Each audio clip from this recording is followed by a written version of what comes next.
And it's not on me, it's on you.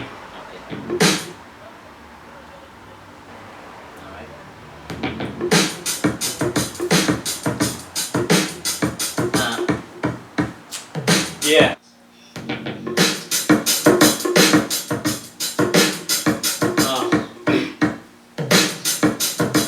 Yeah. Yo. Sana rap, uza rap, kaza rap, chapa rap. Bitches nziza tari zimwe z'imicafu. City partners, shows chapa cars. Abantu duga ariko bobo basigare hasi. Murazi ko, crazy ko, kwari zo. Bose bumviriza hose mu butambiro. Aho ndi hose, kondi kose, mwanya wose. Mistari myiza nk'ubwanwa bwa Ricky Ross. Yeah. Boss. Kubigira aba boss.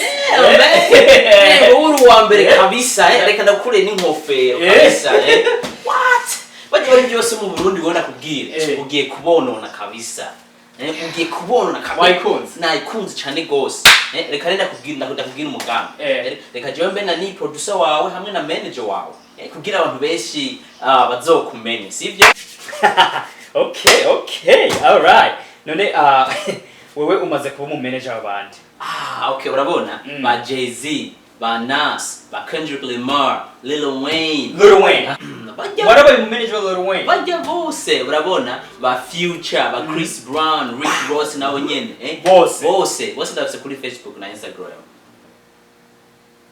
Oh. Urumva nani uramaze Diamond Platnumz. Urumva Diamond Platnumz. Wa mu Tanzania. Mu Tanzania. Batiwa Savage, ba Mr Flavor, Davido. Bajya bose n'abaraperi nabo barimwo. Abaraperi bose barimwo. Urabona ba Sako D aka woni kunda kubwira man. Bose habuze gato ngo mbe na ni manager wa Africa yose.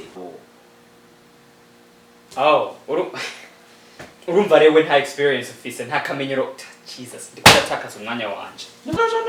Bisigura yuko ntago ruko bisigura urabona uburyo n'ubumenye ndabifise wowe kicunda gusaba nikuma kanya nikuma uburyo kugira ndakwari kico naremewe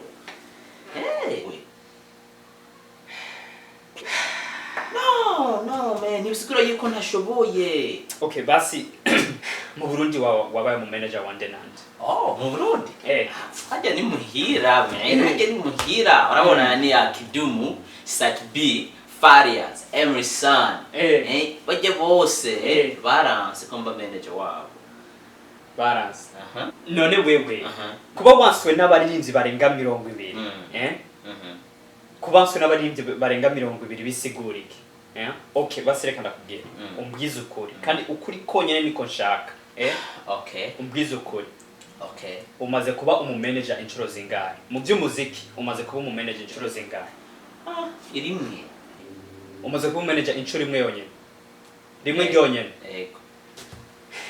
wabaye mu manager wande Loliro man Loliro nawe ni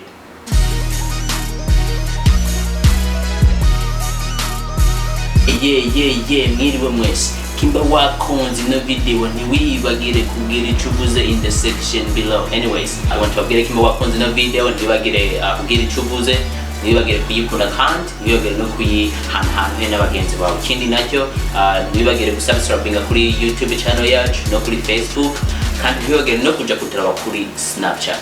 Mugire umunsi mwiza. Bye.